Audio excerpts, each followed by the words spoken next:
বিপুল ভোটে জয়লাভের পর বর্ণাঢ্য শোভাযাত্রায় সামিল হলেন চাপদানি বিধানসভার নবনির্বাচিত বিজেপি বিধায়ক শ্রী দিলীপ সিং। শুক্রবার বৈকালে বৈদ্যবাটি পৌরসভার সামনে থেকে শুরু হয় এই বিশাল শোভাযাত্রা। জিটি রোড হয়ে জোড়া অশোকতলা পর্যন্ত চলে এই বিজয় মিছিল। ঢাক ঢোল আবির, দলীয় পতাকা আর সমর্থকদের উচ্ছ্বাসে কার্যত উৎসবের চেহারা নেয় গোটা এলাকা। এই দিনের শোভাযাত্রায় অসংখ্য পুরুষ ও মহিলা সমর্থকদের স্বতঃস্ফূর্ত অংশগ্রহণ চোখে পড়ে। রাস্তায় দাঁড়িয়ে বহু সাধারণ মানুষ নবনির্বাচিত বিধায়ককে শুভেচ্ছা জানান। শোভাযাত্রার অন্যতম আকর্ষণ ছিল ভারত মাতার সাজে সজ্জিত একটি ছোট্ট কন্যা। মিছিলের সম্মুখভাবে পদযাত্রা করে সকলের নজর কেড়ে নেয় সে। দেশপ্রেমের আবহে সেই দৃশ্য মুহূর্তেই হয়ে ওঠে বিশেষ আকর্ষণের কেন্দ্রবিন্দু।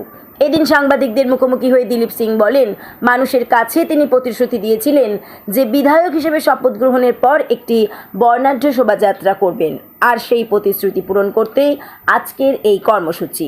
পাশাপাশি তিনি আরও জানান, চাপদানির মানুষের কাছে নির্বাচনের আগে যে সমস্ত প্রতিশ্রুতি দিয়েছিলেন সেগুলি একে একে পূরণ করা হবে। এলাকার উন্নয়ন ও মানুষের স্বার্থেই তিনি কাজ করবেন বলে আশ্বাস দেন নবনির্বাচিত বিধায়ক। এছাড়াও বৈদ্যবাটি পৌরসভা নিয়ে কড়া বার্তা দিয়ে দিলীপ সিং বলেন, আগামী দিনে দুর্নীতিবিহীন বৈদ্যবাটি পৌরসভা গঠন করাই হবে তাদের অন্যতম প্রধান লক্ষ্য। রাজনৈতিক মহলের মতে এই শোভাযাত্রা শুধু জয়ের উদযাপন নয়, আগামী দিনের রাজনৈতিক লড়াইয়েরও এক স্পষ্ট বার্তা। বাংলার বুকে একরকম ঝড় উঠলো, কি বলবেন, কেমন লাগছে এই যে অক্সিজেন? দেখুন, এটা পশ্চিমবঙ্গের মানুষের জয়। আর পশ্চিমবঙ্গের জনগণ পরিবর্তন চেয়েছিলেন, তাই পরিবর্তন হয়েছে। জনগণই হচ্ছে সবকিছু, আসল হিরোই হচ্ছেন একটা যে কোনো রাজ্যের আসল হিরো হচ্ছেন জনগণ, যারা ভোটার আছেন। এবার জনগণ পরিবর্তন এনেছেন।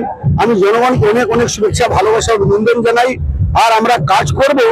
আমাদের 50 বছর পরে যে বিজেপি এলো, এই জনগণের মানে যে অপশাসন সরকার 34 বছর 15 বছর রাজত্ব করেছে, তাই বাধ্য হয়ে জনগণ পরিবর্তন এনে মোদীজি সরকারের নেতৃত্বে, শুভেন্দু অধিকারীর নেতৃত্বে, সমীর ভট্টাচার্যের নেতৃত্বে এবার ভারতীয় জনতা পার্টি সরকার গঠন হয়েছে। আমরাও কালকে শপথ নিয়েছি। কালকে আজ থেকে আমাদের বিধানসভা সেশন হয়েছে। আজকে আমাদের স্পিকার নিযুক্ত হয়েছেন। এবার দেখবেন কাজ কিভাবে হয়। প্রত্যেকটা জনগণের যতগুলো প্রতিশ্রুতি আমরা দিয়েছি সবকটা আমরা পালন করব। এখন পুরো পশ্চিমবঙ্গে শুধু দুর্নীতি কাটমানি ছিল।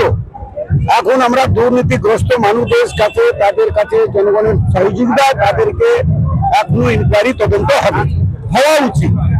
সে তদন্ত হওয়ার পর যদি মনে হয় কেউ দোষী আছে, তার জন্য ভাই জেল আছে, কিছু করার নেই। তো আমরা জনগণের কাজটা জনগণের সাথে তাদের পাশে নিয়ে আমরা এই কাজটা অলরেডি কাজ শুরু হয়ে গেছে। খুব তাড়াতাড়ি এটা দেখতে পারবেন অনেকগুলো উন্নতি, অনেকগুলো আলো, আপনাদের নতুন নতুন জিনিস চোখে পড়বে।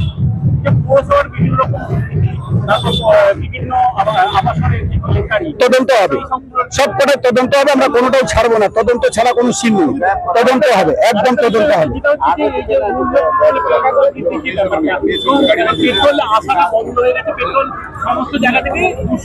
একদম এইটা মোদীজি বলেছেন। আমার মনে হয় জনগণ সহযোগিতা করছেন।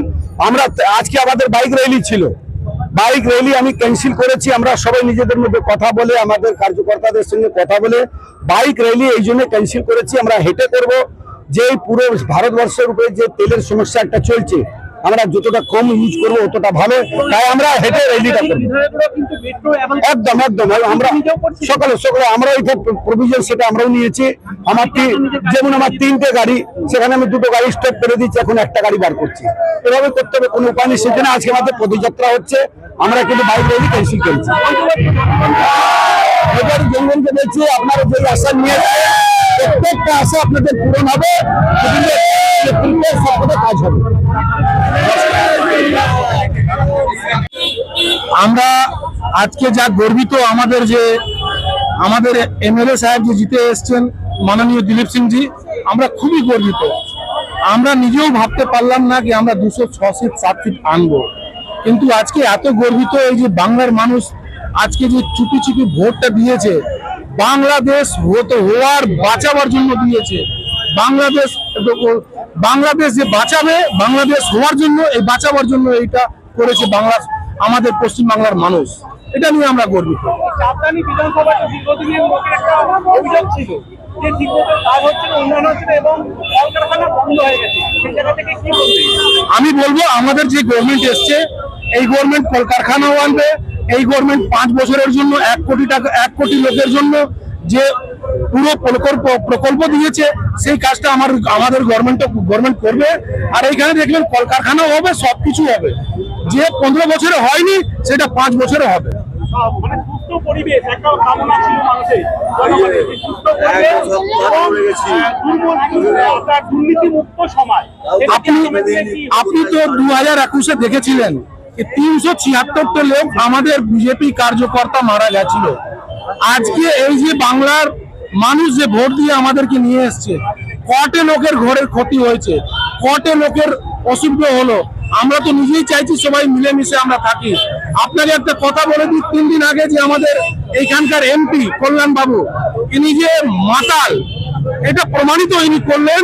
ইনি মদ খেয়ে যে কথাটা বলেছিলেন কি আমাদের সমস্ত যে ইউপি বিহার থেকে আসার লোক নাকি গুটখাখোর। আপনি একটা কথা বলতে পারেন কি যে ইউপি বিহার থেকে যারা মুসলিম এসছে, যারা হিন্দু এসছে, আমরা কি গুটখাখোর? উনি তো মদ খেয়ে এইসব কথা বলেছেন। আজকে এতদিন উনি হিন্দু আর মুসলিম করলেন, এইবার সনাতনীর মধ্যে লাগাচ্ছেন, সনাতনী হিন্দু সনাতনী বাঙালিদের মধ্যে লাগাচ্ছেন। এটা ওনাকে আমি বলবো কি একদম ক্ষমা আপনাকে চাইতে হবে হিন্দু সমাজ থেকে। আপনাকে ঝুড়ি ঝুড়ি ভোট। আপনি জানেন না কি আমাদের ভারতীয় জনতা পার্টি থেকে টিএমসির মধ্যে হিন্দি ভাষাভাষী লোক ছিল, সবাইকে আপনি এত কথা বললেন। আপনাকে এই জিনিসটা বুঝতে হবে আর আপনাকে অবিলম্বে ক্ষমা চাইতে হবে হিন্দি ভাষাভাষীর জন্য, না হলে আগে এর থেকেও বৃহত্তম আমরা আন্দোলন করব। আর আগামী এই 2029-এ 1 লাখ ভোট থেকে ওনাকে হারাবো আমরা। এইটা হচ্ছে আমাদের এবং এই পশ্চিমবাংলা বাঙালিদের, আমাদের হিন্দি ভাষাভাষী লোকের অনেক বড় জয়। আজ অব্দি যেটা এই পশ্চিমবাংলা সরকার যেভাবে তৃণমূল কংগ্রেস চালিয়েছে পুরো দুর্নীতিগ্রস্ত। এর আগে লোক একদম বিক্ষোভ মানে নতমস্তক হয়ে গেছে এরা যেভাবে করেছে। কিন্তু এইবারে নতুন গভর্নমেন্ট এসছে, এই নতুন গভর্নমেন্ট এসে পশ্চিমবাংলা উন্নয়ন হবে। প্রত্যেক বিধানসভায় কলেজ, হাসপাতাল, চাকরি, এটা সব নিয়ে উন্নয়ন হবে। আমাদের বিধায়ক দিলীপ সিংজি একদম আশাবাদী, একদম 100% আশাবাদী নয়। এই আশা থেকে আমরা কাজ করে দেখাবো।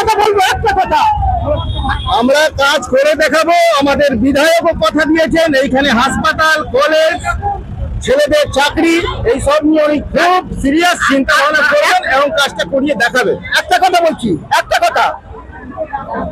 যত পৌরসভা আছে সব পৌরসভাগুলোতে আগে চেক আপ করার, সব দুর্নীতি হয়ে আছে পৌরসভাগুলোতে। কেউ মারা গেলে, কেউ রিটায়ার্ড হলে টাকা পয়সা পাচ্ছে না। এই যে কেস কাবাডি করে তবে টাকা আদায় করতে হচ্ছে। এই র্যালিতে সবাই মিলে অংশগ্রহণ করবেন, কি করবেন? আমরা জয় শ্রীরাম বলবো, প্লাস জয় দেশের সবার ভালো। আমরা চেয়েছিলাম পরিবারের ভালো, ছেলেদের ভালো, নেক্সট জেনারেশনটা ভালো। আর বিরোধী সরকারের আমাদের যে হয় একটা দিত আমরা অনেক খুশি না, আমাদের সরকার এসেছে, আমাদের শিল্প চাই, উন্নয়ন হোক, উন্নয়ন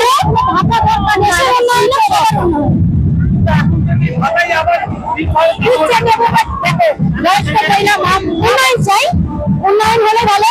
আর দেশের সবার মানে জনশক্তি সবার ভালো আশা করি হবে। তারা প্রতিশ্রুতি দিয়েছে, দেখা যাক। আমরা উন্নয়ন চাইছি যেটা দিদি কোনোদিনও করতে পারিনি। আমরা এমন উন্নয়ন করে দেখিয়ে দেবো যে দিদি আমাদের উন্নয়নের জোরে মানে উন্নয়নের স্রোতে দিদি এমন জায়গায় ভেসে যাবে, দিদিরা পুরো পাবে। আমাদের প্রথম অবশ্যই নারী সুরক্ষা আমরা এমন ভাবে দেবো। দিদি যে কথাটা বলেছিল রাত্রি 8টার পর মহিলা কেন রাত্রি 8টার পর বেরোবে, আমাদের অগ্নিমিত্রা পল দিদিভাই বলে দিয়েছে রাত্রি 8টার পর যেখানে খুশি যাও, যে খুশি পোশাক পরো এবং যা খুশি করো। আমাদের সরকার একদম আমাদেরকে স্বাধীনতা দিয়ে দিয়েছে নারীদেরকে, যে স্বাধীনতা আগামী কোন সরকার দিতে পারেনি। তাই এই সরকারকে পেয়ে আমরা অনেক খুশি। জয় শ্রীরাম।